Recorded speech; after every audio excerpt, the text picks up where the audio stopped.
తనకంటూ కైలాసం ఉన్న ఆ శివుడు విభూది ధరించి శ్మశానంలో ఎందుకుంటాడో తెలుసా తల్లి?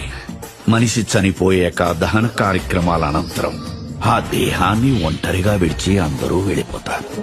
అది చూసి చింతిస్తున్న ఆత్మకి నీ చివరు కట్టె కాలే వరకు నేను నీకు తోడుగా ఉంటాను అనే ధైర్యం ఇచ్చి దగ్గరుండి సాగనంపుతాడమ్మా ఈ శ్మశానవాసుడు.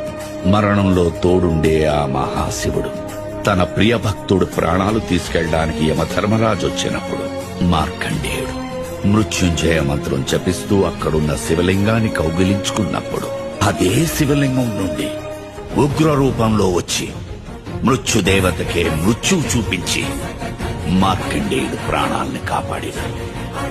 మహామృత్యుంజయుడమ్మా. గంగ ఉధృతంగా భూమిపైకి ఎగసినప్పుడు ఈ భూప్రపంచం ఎక్కడ తల్లడిల్లిపోతుందో అని